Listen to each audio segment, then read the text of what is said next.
All right, thank you, Cheryl, and thank you everyone for coming out. It's an honor and a privilege to be here. I'm going to do a little tiny piece of fruit for you today because I'm a very slow painter, and an hour and a half is not very much time. So maybe I can mix up some orange for you, teach you how to make orange, and then we'll be done. So I'm going to show you how I start with my dark black background, which is one of the things I get asked the most about. The three questions I get most are, is that watercolor? Yes, because especially laymen think that it's oil. Second question is, how do you get that black? And the third question is, what's this crazy varnishing you're doing? That's weird. So I'm happy to answer those questions. And anything else you want to ask as we go along here. And we'll just see how far I get. The black, I start with an underpainting. So the first thing I'm going to do is put some Prussian blue down. Wet and wet.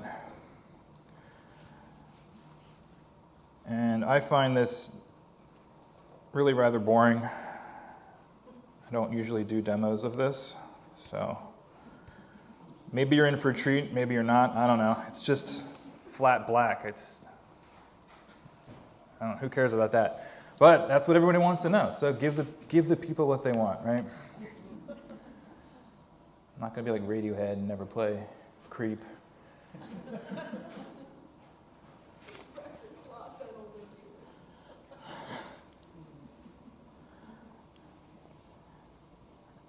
Radiohead's not. Talk about how you mask that area. Sure. I use PBO drawing gum, which is, I don't know why they call it drawing gum. It's liquid mask. And just drafting masking tape to get those sharp table edges.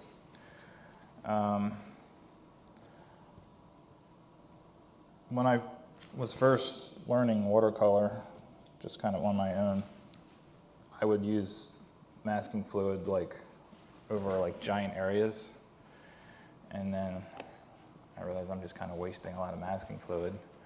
So I started using paper and tape for larger areas. All right, the black. I like a custom black mix, and I think most artists have their own kind of recipes and formulas for making their black. I don't use anything right out of the tube, generally speaking. I like to have a little more control, so I can push it warmer or cooler. But the basic mix for this is 1 part mineral violet, or I didn't use mineral violet today, I used carbazole violet. So 1 part of that, 1/2 part Prussian blue, 1/2 part permanent alizarin crimson. And that gives you a really cool, violet-y dark. And then to neutralize it, I mix in an earthy tone, usually like a burnt orange or a burnt sienna, depending on what I'm feeling that day. Or maybe I don't want it neutral. Sometimes I like cool, dark. Some of the prints on that far table have examples of where I have a blue kind of pop in the background that goes into the black. So depending what I'm painting, sometimes I'll do very cool darks. Something that complements whatever's the subject.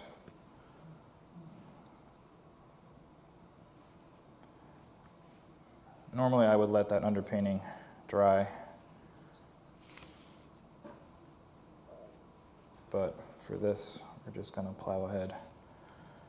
Question, if you let it dry first, do you then use gold wet on dry after that? I'll re-wet it, You will. so I get that nice even flow of the paint going on like we just saw.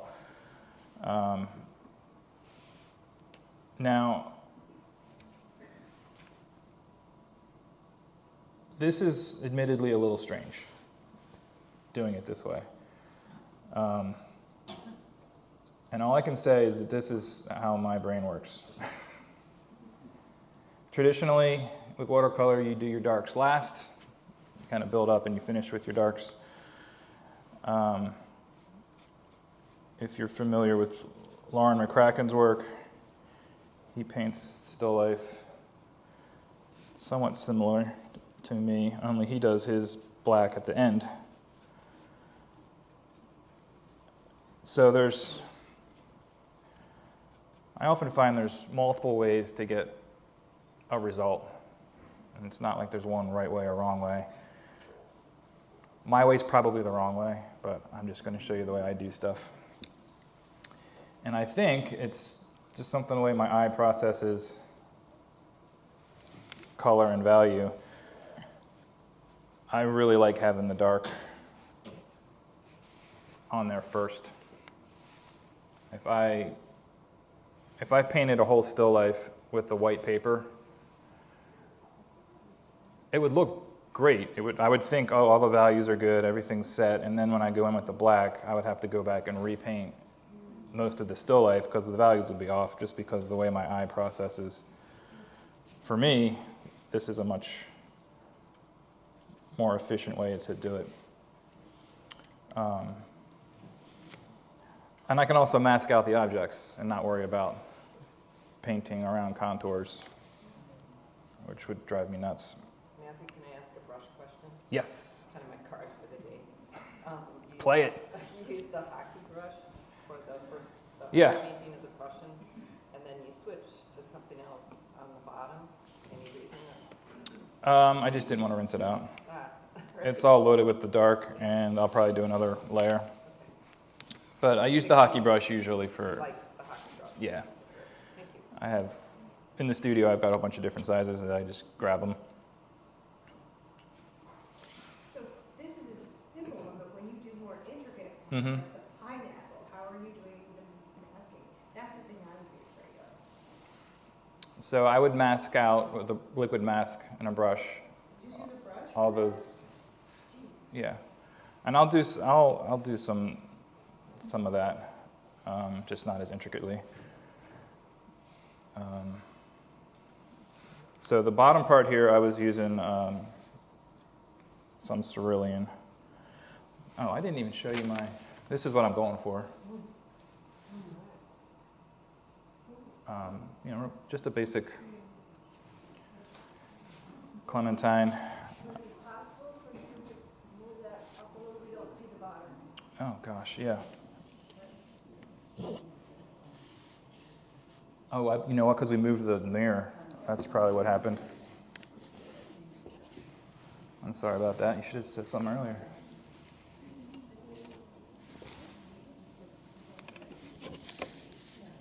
How's that? Yeah, good.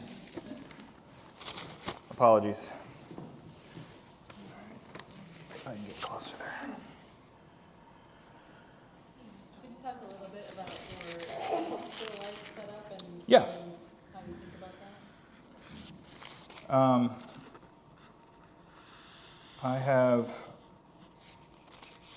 a simple black cabinet in my studio that is like my staging area.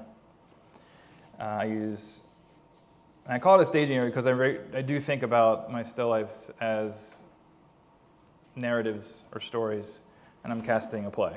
And each item is its own character, and I'm moving them around and getting the story that I want. Now, obviously, a little thing like this doesn't really carry a narrative. This is more about just finding beauty in something simple. But some of my larger pieces, I'm very much thinking about how everything relates and telling a story, which may sound odd for a still life, but it's top of mind when I'm building them. And a lot goes into that process, days of thinking and gathering the right items, and I just collect a lot of things, much to my wife's chagrin. So when I have the right cast of characters, I start building, and I use artificial light because I don't have north light. One day, when I go pro, I'm gonna have a real studio, I'll be a real artist, and have real north light. But until then, I'd say 90% of the time I use artificial light, and I can control the temperature and the direction and all the shadows and everything to tell the story. Maybe I will let this dry and come back to it and show you the next step. I can usually get the dark in 2 or 3 washes. No. I use 300 pound.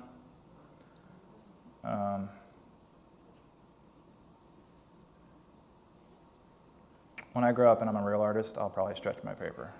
That's what you're supposed to do. Yeah. The real watercolors all stretch their paper. All right, so we'll skip ahead here.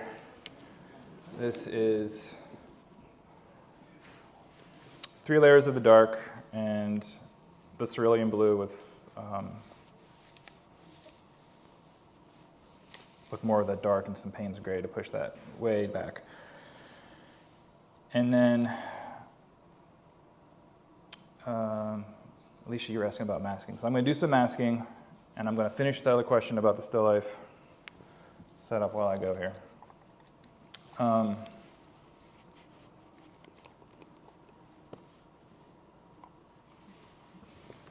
this is the PBO drawing gum. I use an old yucky brush because this masking fluid will destroy your brushes. And this is a Skoda brush soap, but any soap will do. You can use just Dawn dish soap if you want.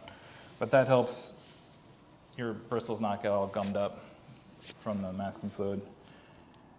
And I do not like masking fluid,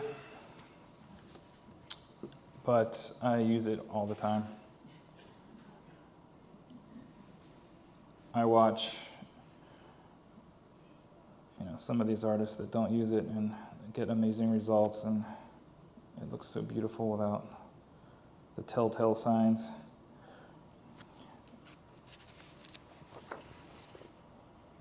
When I'm a real artist, I won't use masking fluid. I'll be able to do it all just like a pro.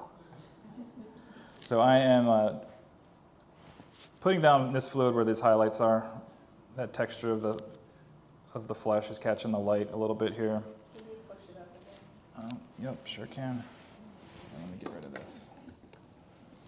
Don't need that. Is the mirror moving, or am I just keep pulling it down? Oh,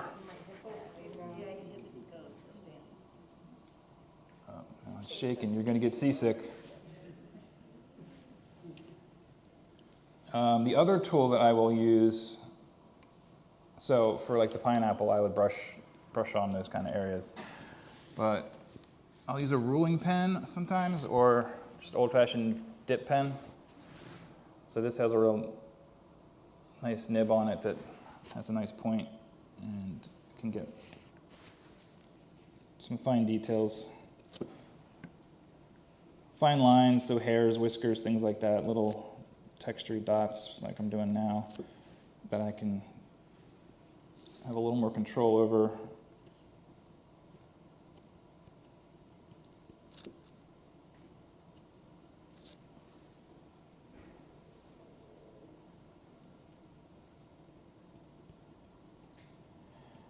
And masking fluid comes in a couple of varieties. I'm using fluid here that's tinted slightly blue. So you can't really see it on the screen, but I can see on the paper where I've put it down, which I find to be an advantage. You can also get masking fluid that's just white or clear, however you want to think of it.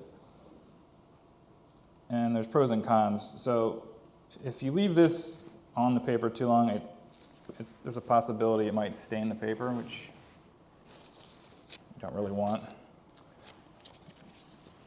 But if you use the clear fluid and you can't really see it, you might miss a spot that you wanted to mask and you didn't. And I've had that happen. And you start painting, slinging stuff all around, and you go to take the masking off. You're like, why didn't I mask that area? Well, it's because I couldn't see where I had it down. So it depends on your approach, which you like. I like the tinted. Another thing I'm going to do here with the brush is use kind of a dry brush technique where I'm getting most of that fluid out, and I'm just going to dance that on the surface of the paper. I'm using cold press paper, so some of that tooth of the paper will catch the masking fluid in an ununiform way, which I think works well with this sort of texture of citrus.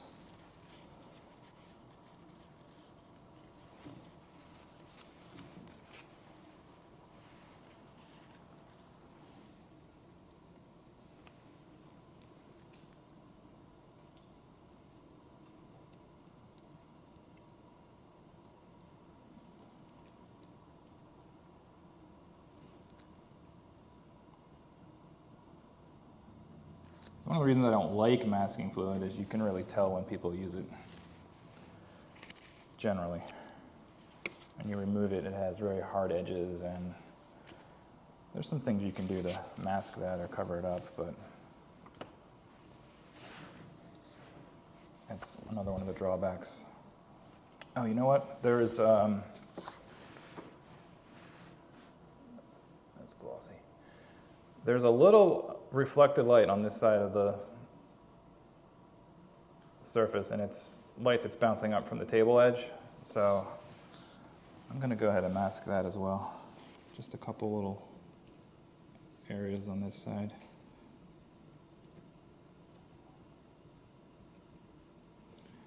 So when I use masking fluid, it's obviously for highlights, like here. That's the main reason. But I will also use it to mask out shapes or difficult things that I just don't want to paint around. So even though this isn't a pure white highlight on this side, it'll be easier for me to just paint over that and not worry about trying to paint around that complex shape. And then I'll come in later and glaze over it. So I don't use it just for the pure whites, I'll use it for other things as well. All right,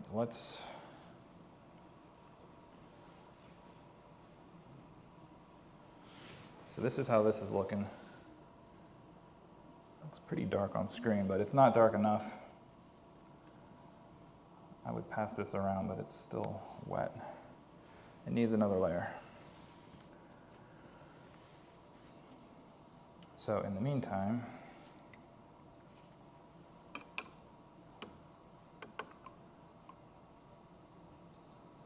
let's work on the orange.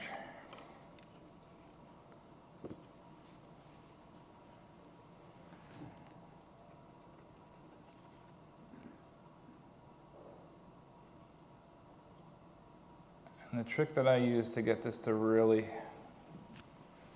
glow, like that painting on the far left there, is not to just go in and paint it orange, but to do an underpainting first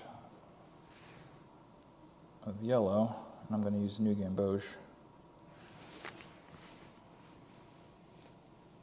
And just go wet on dry.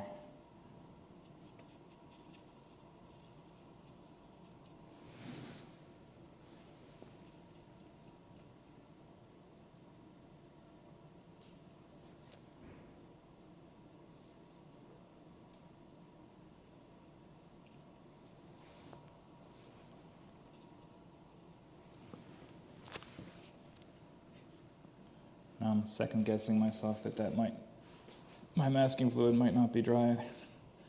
So I'm rushing through this. And that would be bad. Does your dark ever get reactivated by the water or bleed in? It can. I can usually hit it once or twice with a wet brush. So like right down here where this crevice shadow is, I can go right up against that with a wet brush once or twice before it'll reactivate.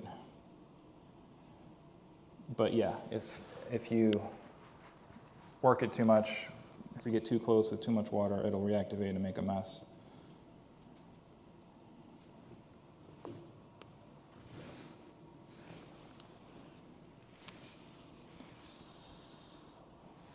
This is still wet too over here.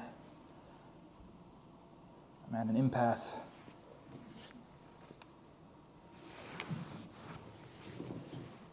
All right, we'll go. Say something about where your inspiration to do black backgrounds comes from? Just it's very old school Dutch Flemish Yep. still life. I like the high contrast. Did you begin with that background, or did you work your way into it? Well, I was doing still life painting in art school, but I didn't use a black background too much. It was more of a burnt sienna. When I was in art school, I was learning oil and acrylic, and came to watercolor much later.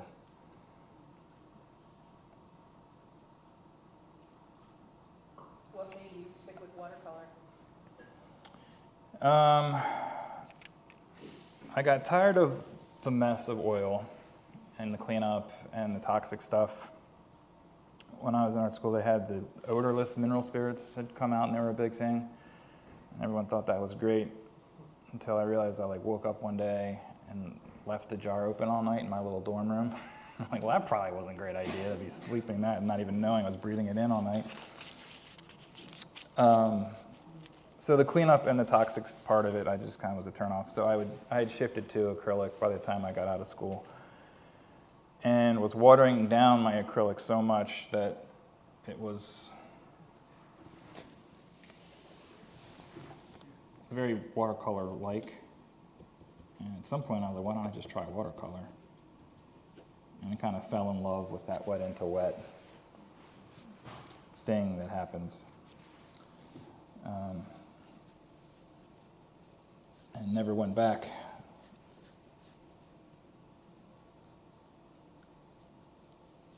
It is a brain shift, as Brianna was talking about this morning, and you're thinking about how you approach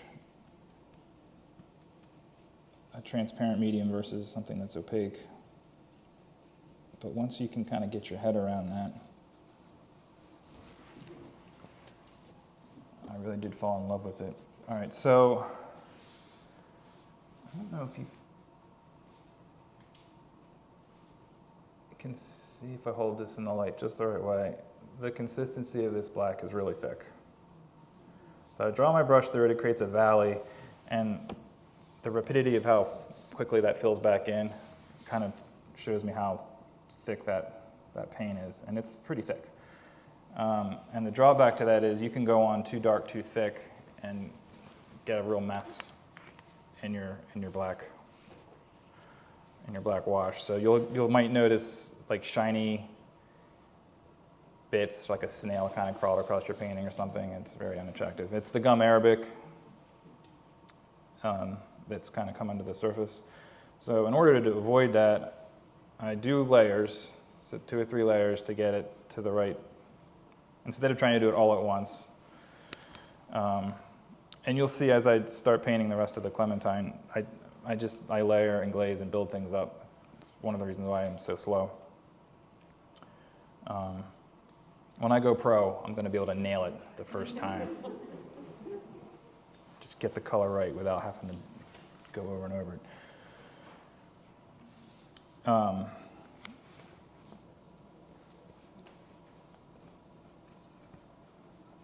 The other thing that I do is at about this point where the paper's got a sheen to it, but it's not soppy, glossy wet. It's sort of in between there. I sort of back my hand up on my brush and use a flicking motion over the surface. And that helps to get a really nice velvety dark. And when that dries, it'll be like begging for an Elvis painting on it. Like so.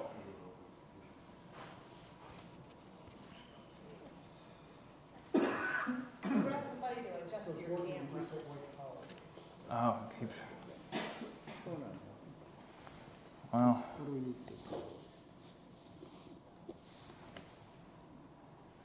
if it was, camera was more this way. There we go. Is that okay? Yeah, that's better. Now I can reach it. Does that work for you all? Yeah. All right.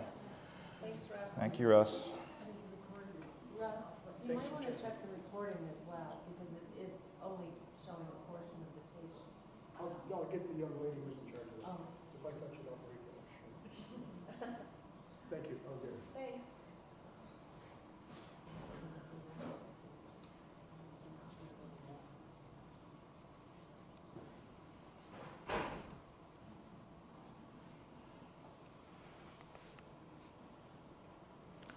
All right. I'm sure I was saying something very profound and meaningful, but I don't remember now. yeah. Yeah, the king. Velvet Elvis, yeah. All right, so a light wash down there to start to build up that dark. So obviously I don't want below the table to be as, well, you can't really see in the camera, but there's a difference in value.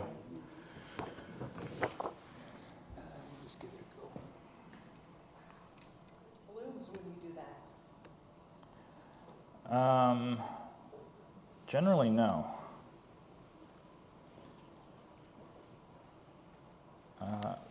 In my studio, I'll usually have a terry cloth towel down underneath my painting, and it catches the water on the sides, so I don't have to worry about blooms or backwash or anything like that. But yeah, again, I use 300 pound, and I don't use a board or anything. It's very, like, don't do what I do kind of thing. You like to be flat and not neutral? I would say paint flat 70% of the time. I'll paint at a slight angle, depending on if I'm doing skies or something, large washes, where I want gravity. And then towards the end of a painting, I'll have it on an easel for detail work, and that's where I'm like stepping back more, especially larger pieces, and I'll have it up on the easel then. But most of the time, I'm flat. All right, let's let that dry. We'll see how that dark, it's still a little wet, but I think that might be good enough.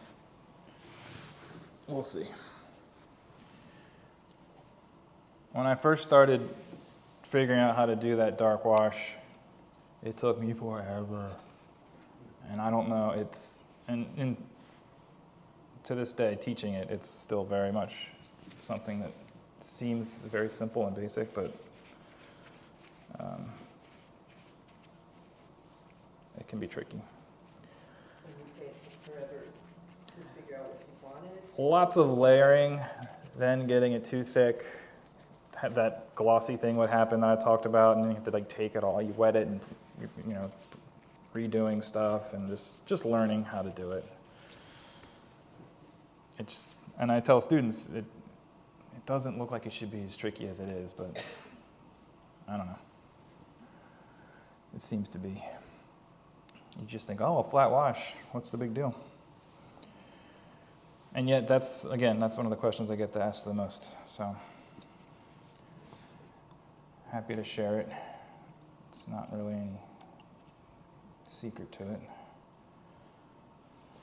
All right, this is all dry now, so I'll go back to my underpainting with my new gamboge.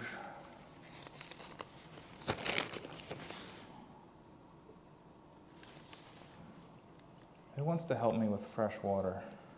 I can do it.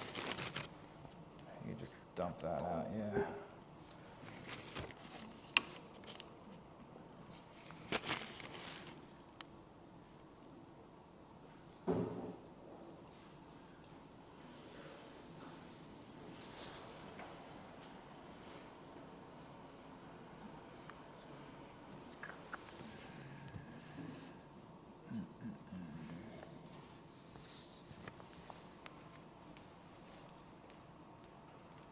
Thank you. Keep our yellows clean.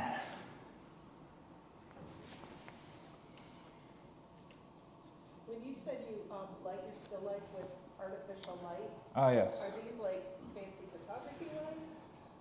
Well, you would think. When I go pro,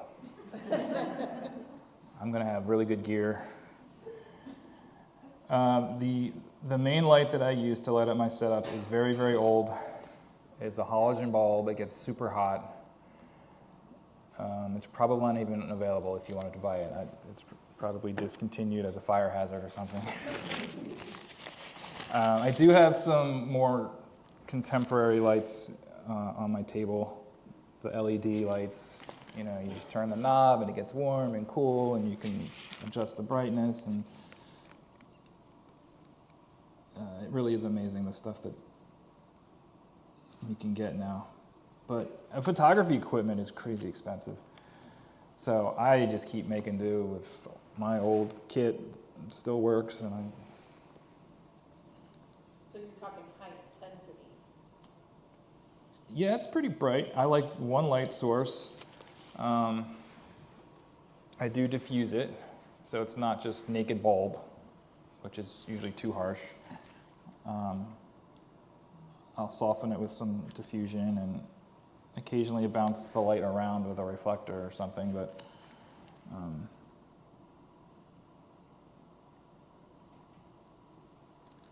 the majority of the time, just the nature of my studio setup is the light is high and to the left, which is also very traditional.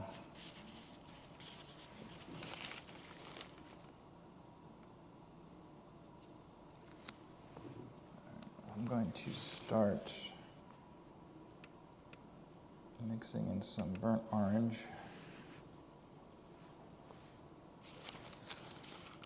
As this curves around.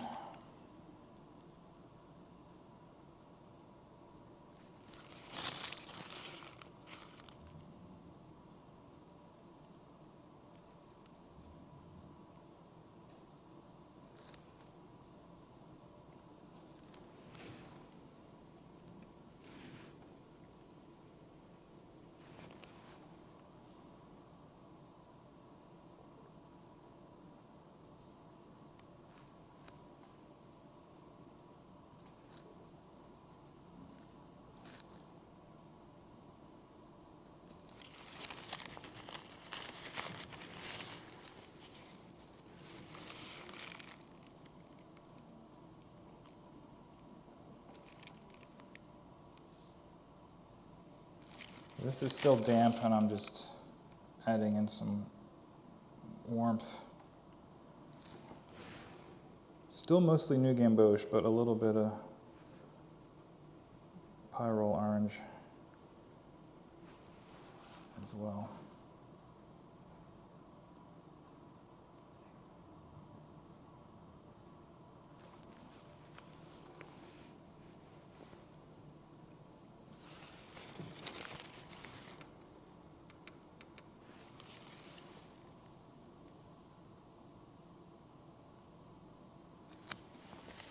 I think I will add in some violet.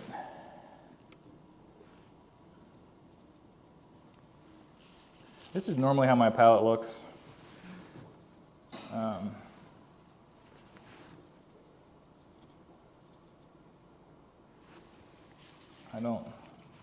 I don't clean it every day like real artists do. I like the slop that's there, and sometimes can find colors that I would never think of to try in the remnants.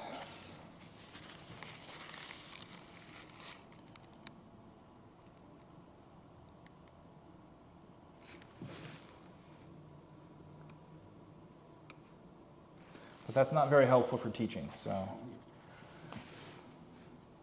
if you're taking the workshop, I will clean the palettes so you know exactly what I'm... I always wonder, what color is that? I don't know. Slop.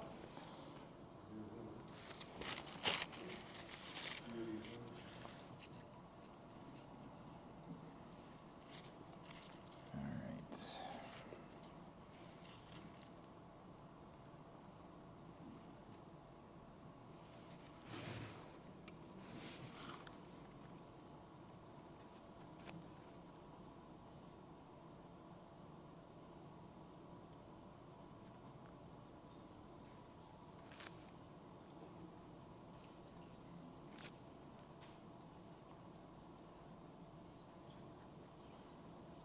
So again, I'm going to do a little underpainting here.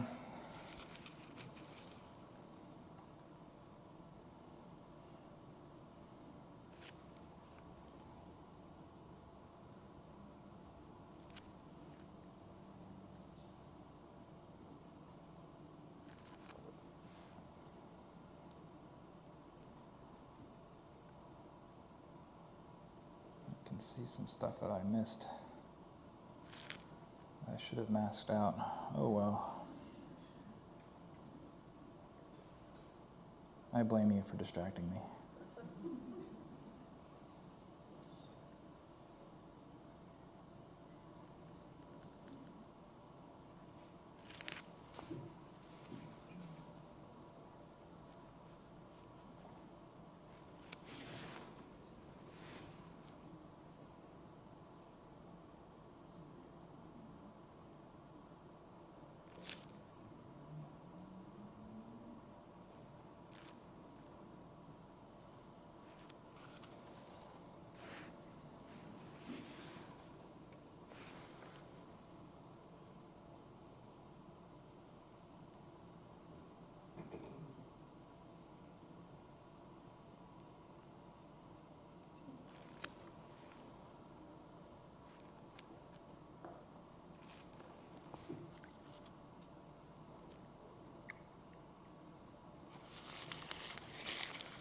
All right, class, how do we make orange?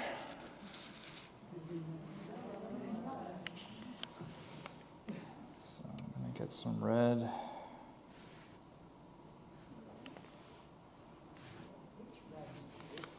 I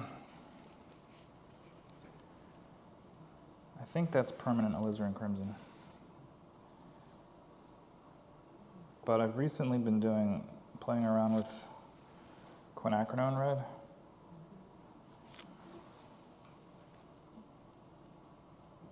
And I've kind of liked it.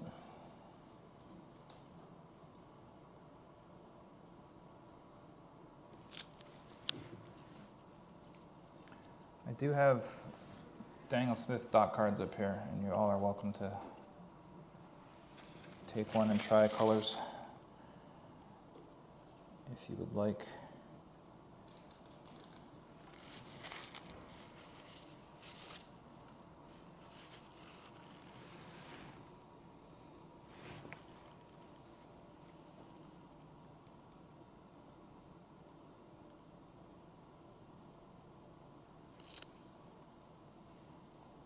Does that mean there's a Matthew Bird collection of paints? No. When I go pro, there will be signature series. How old will you be then? Who knows? You got a lot of stuff to do.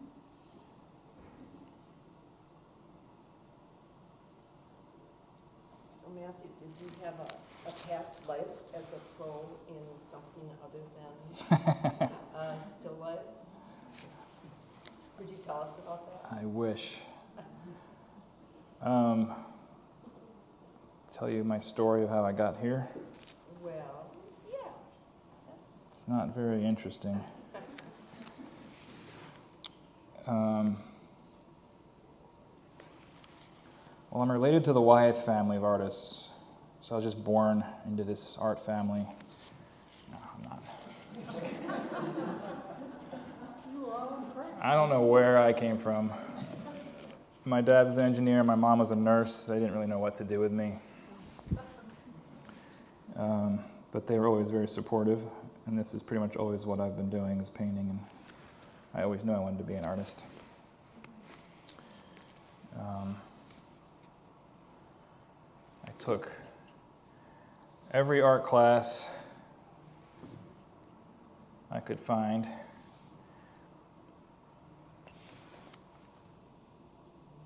My high school didn't know what to do with me after a while. So my senior year, they literally just put me in a closet in the back of the art room, and they called it independent study. Just do whatever you're doing, just keep doing it. Okay.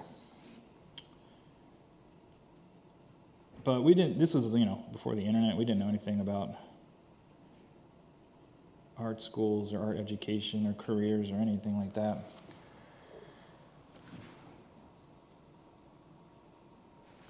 This was also before the atelier movement really took off. I had no idea what that was.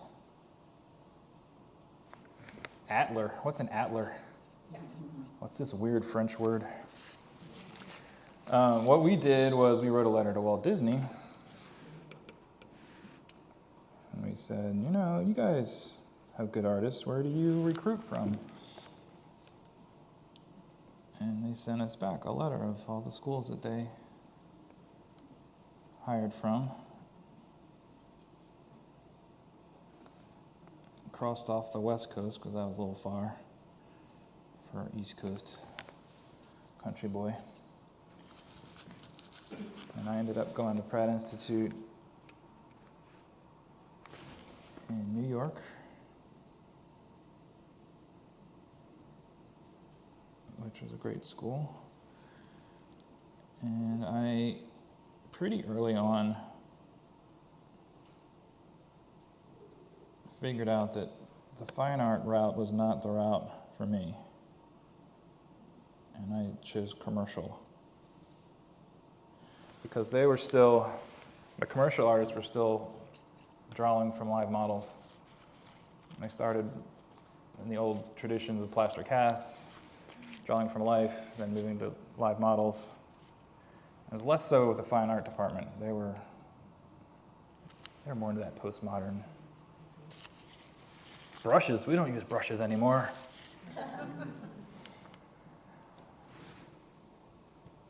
So illustration was where I ended up focusing. And specifically children's book illustration by the time I got out. And that was because I thought that was the area of illustration where you would have the most control as an artist.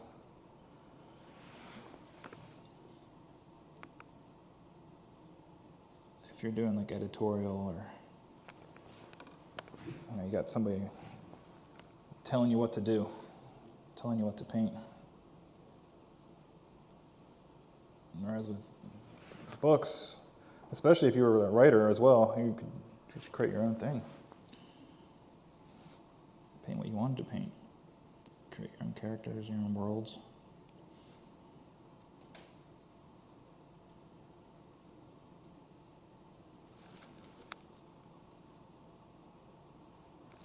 So I did that out of school for a little while.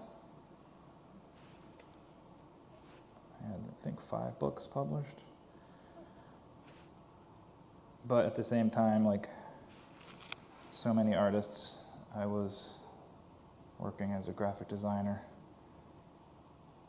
to pay the bills. What did you graphic design? I got into nonprofit fundraising. So this is working in the marketing, making making junk mail, basically.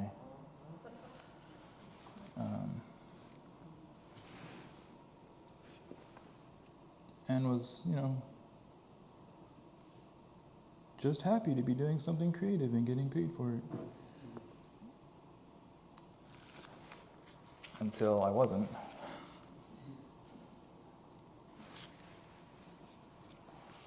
I was getting pretty miserable. I was kind of good at it, not to sound braggadocious, but it's so weird because you're good at something, and then they promote you to do other things, and you're no longer doing the thing you're good at. You're going up the ladder. And before I know it, I'm like managing people and hiring and firing, and it was a nightmare. I hated it. Like flying all over, pitching concepts to clients, and not actually doing much creative work anymore.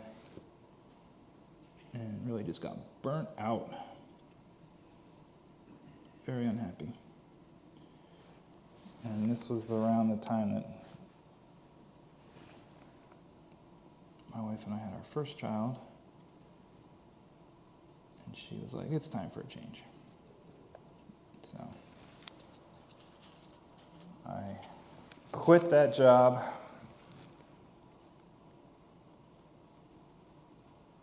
Started freelancing and painting more, and started painting my family, my kids and my wife, which is new for me. And that was a big kind of shift career-wise. And at some point,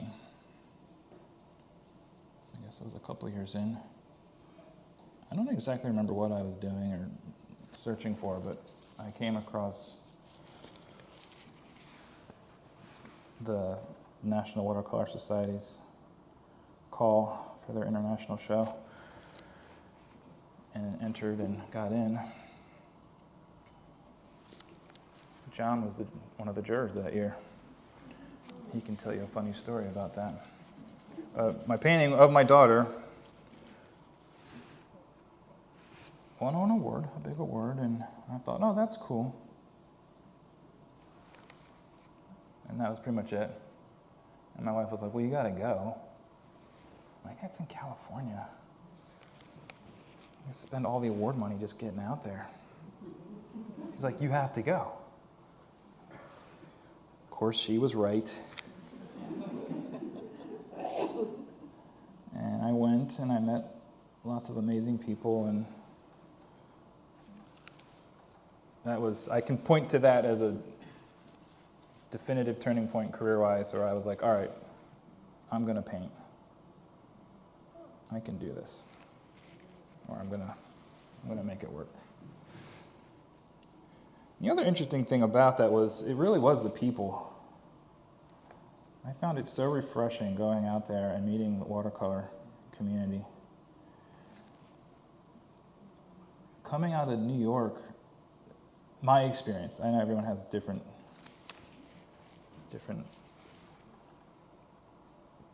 takes, but for me, at least when I was there in the late 90s, it was so cutthroat and secretive, and artists were all afraid you're going to backstab them or steal their clients, or, it was rough, fine art world.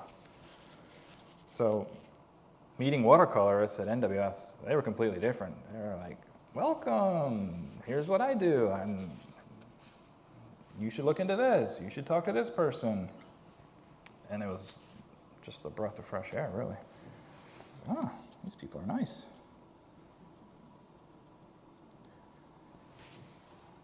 And I learned a lot about, I felt kind of silly not realizing, I was like, there's this whole world of watercolor that I had no idea about.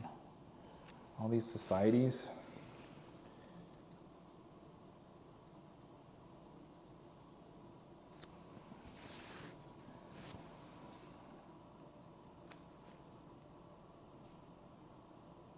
So inside of this rind or peel, it's obviously, you can't really see with the glare there, pretty dark, but I'm also throwing in some blue, which is perhaps unintuitive, but the way that light's bouncing around in there, the blue table is picking up some blue light.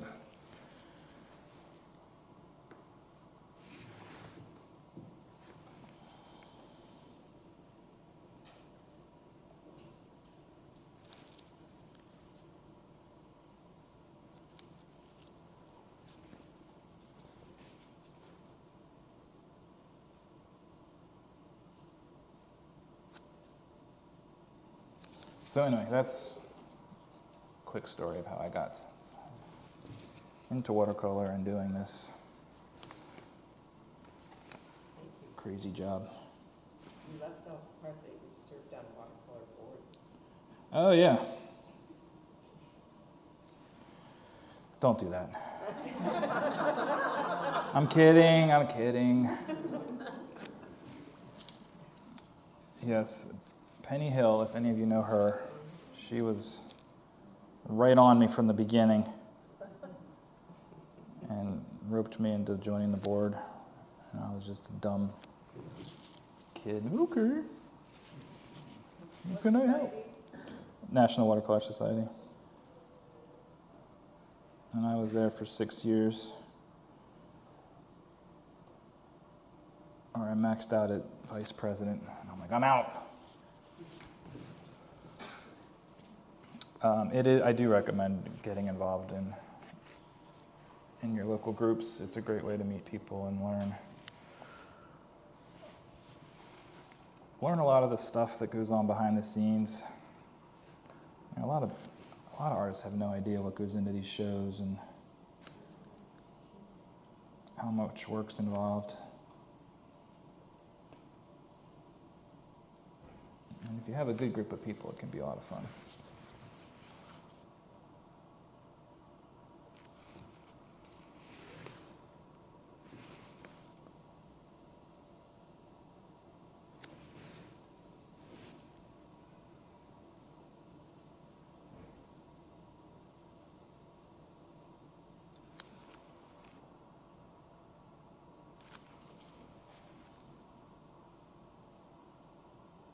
So part of that experience of being so refreshed to meet like-minded people is part of the reason why I enjoy teaching and giving back a little bit. Because there were so many nice people along the way that helped me. And it's not an easy path. I don't view it as competition. Maybe I'm an idiot, I don't know.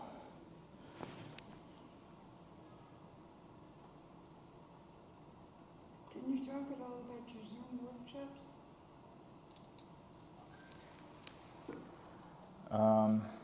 Sure. I do Zoom workshops occasionally. That happened because of COVID. That's how that all started. Like a lot of my friends that started doing it because of COVID. Our in-person stuff was shut down, so I had to adapt.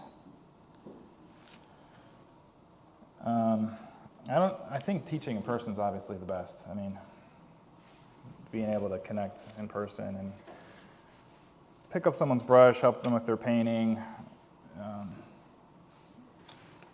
However, there are some nice benefits to the online classes in that something like this, you can really zoom in.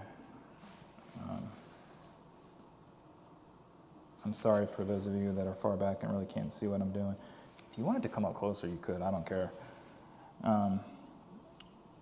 But yeah, with the online stuff, people can just kind of rewatch things over and over again,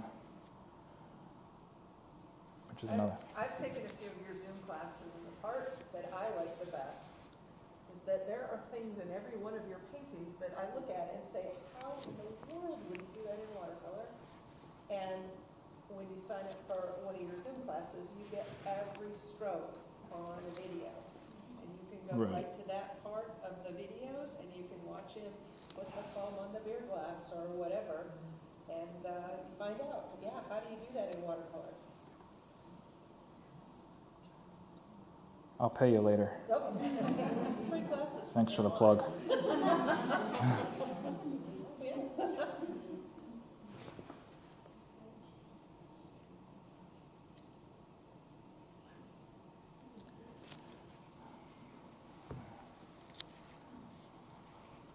30 minutes left. Not good, guys. Not good. What size brush are you using? 6.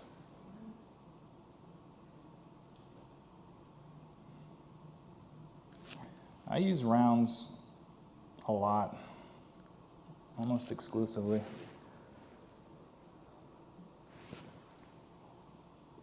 This is a Skoda Perla series, which is a synthetic round. Has a nice point until you wear it out.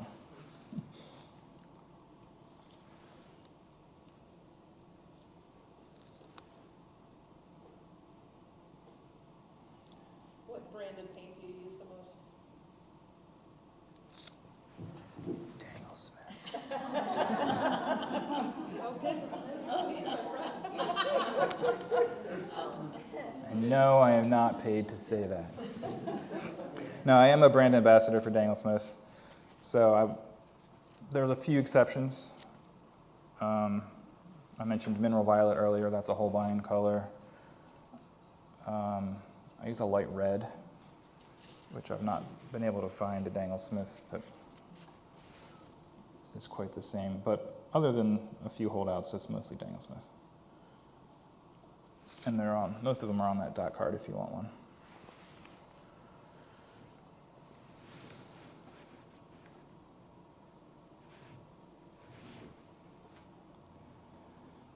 What kind of paper? I use Fabriano 300-pound cold press most of the time.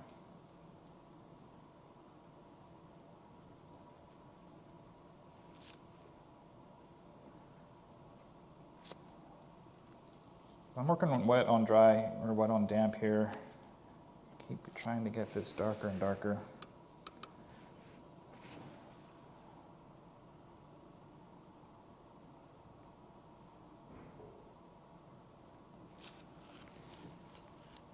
If you really want those light colors to pop out and sing, it's really about the values and pushing them dark as much as you can.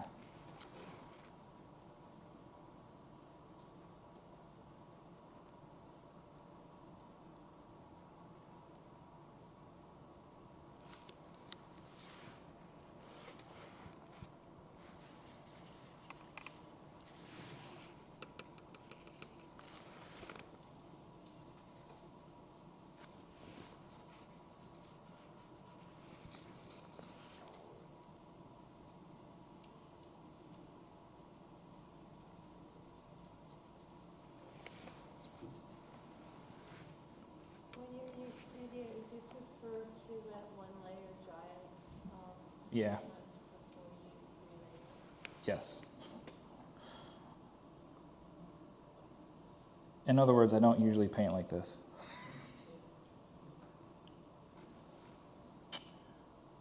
But I gotta put on a show. Are you not entertained?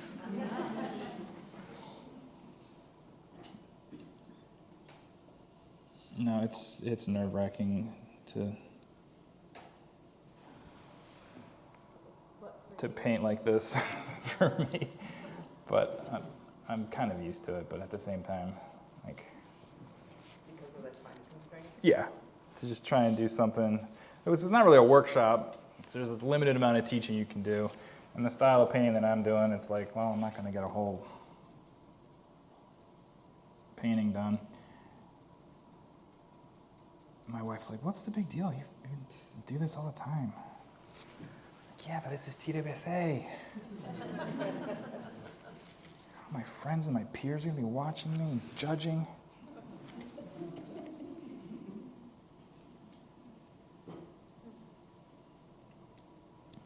not easy to paint and talk. I had to practice with my dog.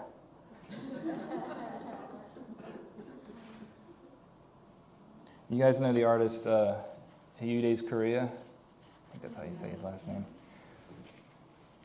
He cracks me up. We were painting together in England. We were both teaching. And he did a demo. Same kind of deal. It was about an hour and a half. 10 o'clock in the morning. Glass of red wine. Earbuds in. Didn't talk. He hit his music, had his earbuds in. He just painted. And it was awesome. He's an amazing painter. If you ever watch him, especially when he does the sped up time-lapse stuff, you're like, wow. But he was funny. And then sometimes he would start singing to himself. We couldn't hear the music, but he would just like, in another language. So funny. Do you work on one painting at a time in your studio? Or you have- I do.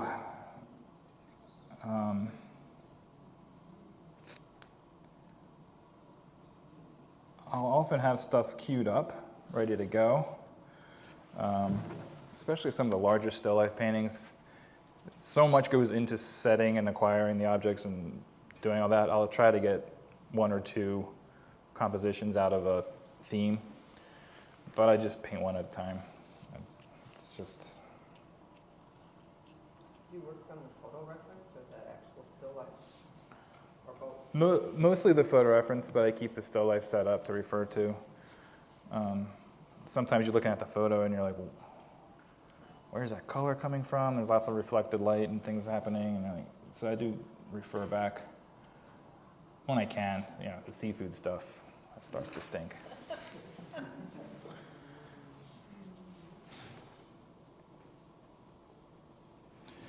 I learned from life, but especially with watercolor, I've almost always paint from photos now. Are there certain other watercolor artists that inspire you? Yeah. A lot of them are in this room. Remember when I said I was nervous?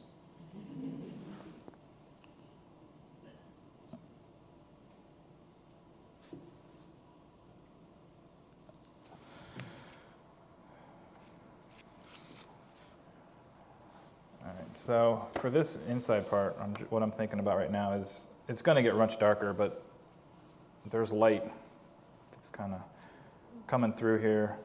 And if I get over to this is kind of one of the two main points of the painting where this is going to kind of glow with the light that's just coming through that transparent citrus. So I'm just putting down some base color there that can kind of glow as I put dark on top. And while that's drying,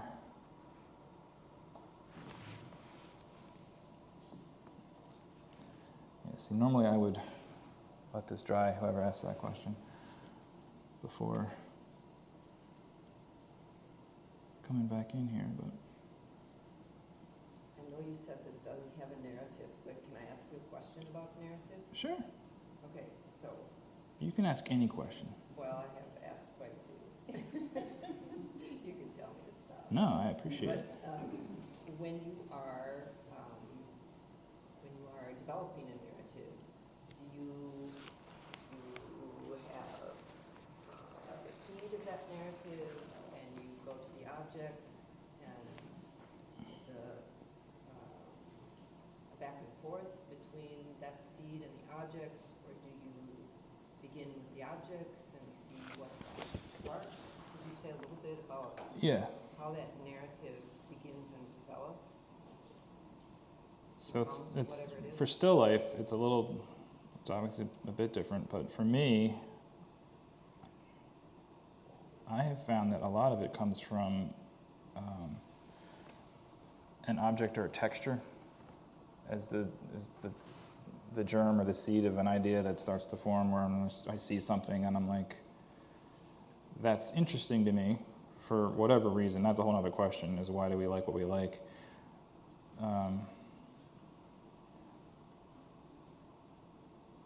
But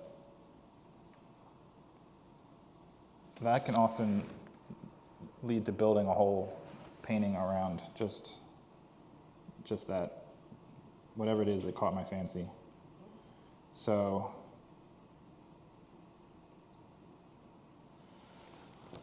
there's a print over there of the Magnolia painting that started with condensation on a silver mint julep cup, and there's little beads of water. That whole painting started from that. I was like, I wonder if I could paint that. That's a really cool surface and texture, and then building around everything from around that. So, and I've noticed that repeatedly in other paintings where it sort of starts with a texture or an object that I think is interesting. And like I said, I have a whole cabinet full of stuff. Some stuff shows up repeatedly in other paintings, and other things I haven't painted yet, but I fancy them. So you're fun to go shopping with. Well, depends. Maybe. That Granddad's lunchbox painting, that lunchbox was sitting on my shelf for years before the whole painting came about. So I hold on to stuff, and I don't know exactly what it is that kicks off an idea. It's actually not my granddad, by the way, I should qualify. It's my wife's granddad's lunchbox, but that doesn't really roll off the tongue the same way.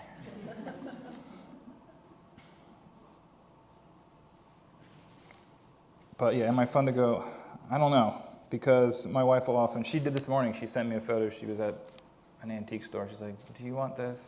I'm like, sure. But I am rather persnickety about my items. More than I need to be. I like them to be like authentically old with real character and a patina. You could go to like Home Goods or one of those big box stores and buy stuff that's made to look old. But for me, I'm like, that's not the same thing. Why do I care that much? I don't know, but I do. It's important to me that the stuff be as real as possible. So And not sometimes fake. you know a story about whatever it is, and sometimes. Yeah, well, sometimes stuff actually has its own story and its own history, and even if it doesn't necessarily come through, it's coming through me, and I think that in that sense it does come out. Maybe that's overly romantic, I don't know. Thank you.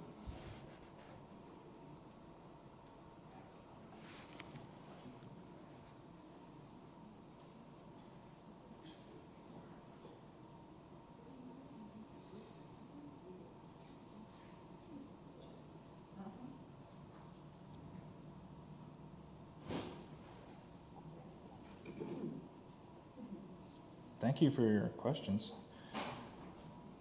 What else? What else do you want to know? You can ask me about whatever you want. Want to talk about what it's like for you jurying and... Except for that. Sure. Well, I think what Brianne said this morning was pretty much, I very much agree with her approach, which is probably one reason why we got on so well with this show. On a fundamental level, it's about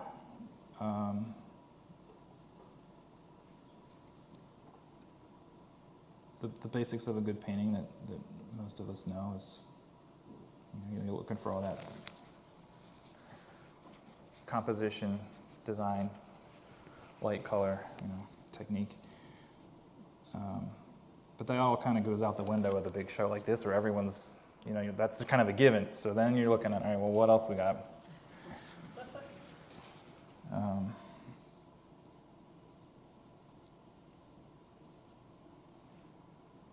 I think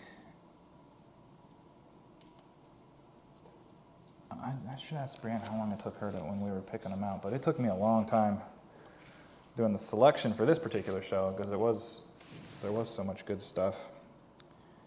And there's always, I like to keep people guessing. There's always some paintings that maybe you'll see in the show if you haven't seen it already. Some paintings that deserve a closer look.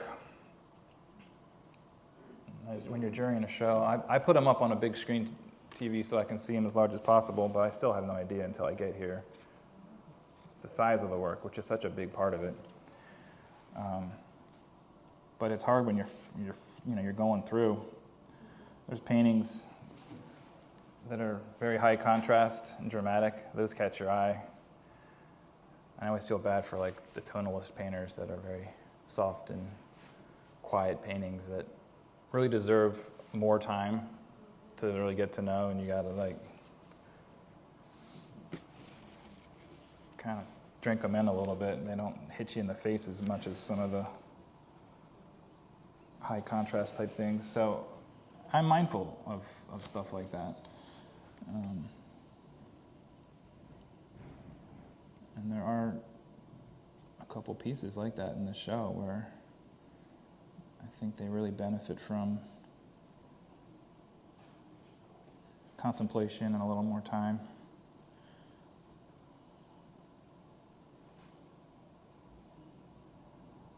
One of the reasons I asked the question when I did was whether or not you consider the story, the book, that somebody, not when I say the book, Mm-hmm. that you were talking about how maybe a texture caught your creative. Yeah. Well, I started to say, and I guess I didn't finish that thought, was that, when you start getting at a level of an exhibition where, everyone's pretty much mastered the skills, it's, the next thing is what's something special that they're bringing that is maybe unique or catches me off guard, or even if I can't put my finger on it, sometimes that makes it even more intriguing. It's like, well, what is it about? I'm captivated by this. Can't quite articulate why, but the fact that I'm still hung up on it is something. So yeah, there's things like that. It's very much, I try to base things on merit as much as possible, but at the same time you're dealing with art, and some things can surprise you.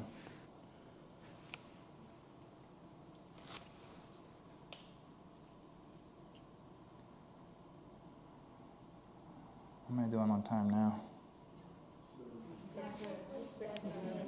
Oh my.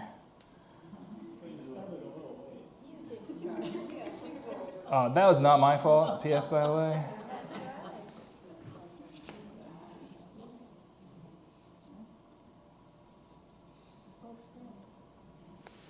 Matthew, I have a story to share that I don't think you know. Ooh. Regarding the National Watercolor Society exhibition where you got your big break. Share it. Gorgeous painting of your daughter. The jury consisted of myself, Harold Barnes, and Catherine Chang. Oh yeah, this is with Catherine. I think you have told me this. Catherine was, of the three of us, Catherine was probably the most rooted in fine art. And early on in the process, she announced that she was not going to vote yes for any lovingly done portrait of grandchildren on the ground floor. She wasn't going to allow sentimentality into this show. And about a half hour later, Matthew's painting popped up. And we didn't know it was his daughter. It had all the hallmarks of a lovingly painted granddaughter portrait. And Carol Barnes and I were just blown out of the water, and we both turned to Catherine and confronted her, and she said, well, maybe I'll have to take an exception. And then the judge of awards that year, Judy, if I'm not mistaken, was Mary White. And, the premier portrait painter in the country. And she also recognized that painting with an strength of the painting is exactly what Matthew was talking about here, is his use of value.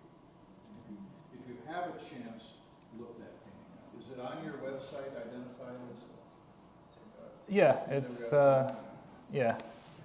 It's called Lost in Thought, and then it's my daughter. She's just kind of sitting there in the sunlight.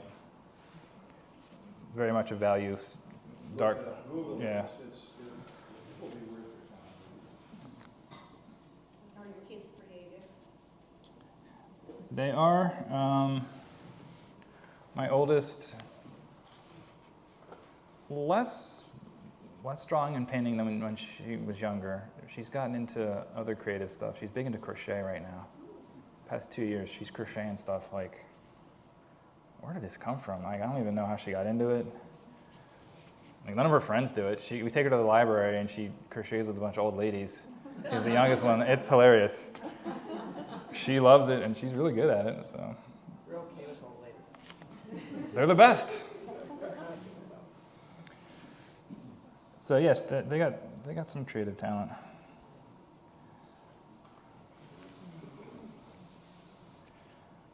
Still not dark enough.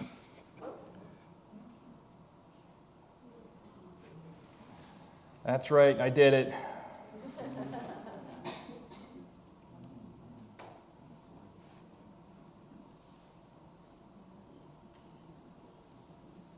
I rarely have to tell a student that they've gone too dark.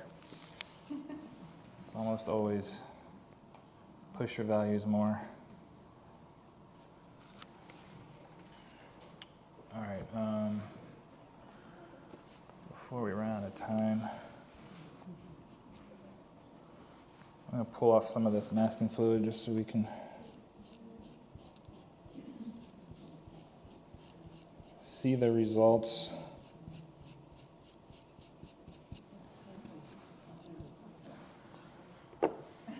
So there's, is that focused? You can sort of see the dry brushing and then the little fine dots that I was using the dip pen for. But this is kind of what I'm talking about, where it's like, oh, well, that's clearly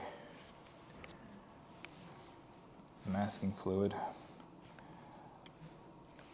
So I always go back in and try to disguise it a little bit.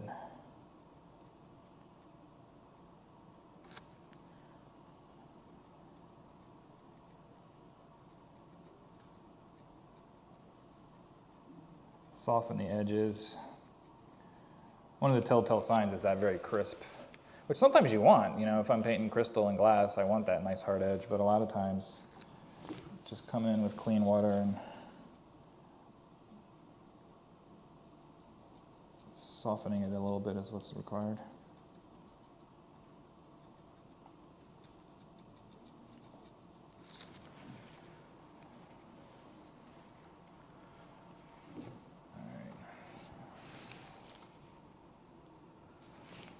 Well, I did think that I would get a little further than I did. Maybe that was just overly optimistic of me. All this talking. Gabbing.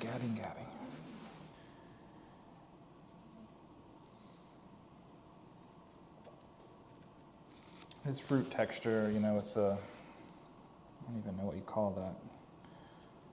that. Part of the citrus in between the fruit and the skin. It's got that pitty, yeah.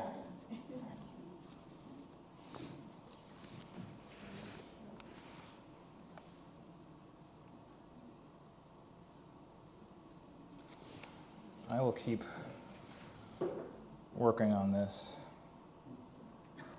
in my hotel room. But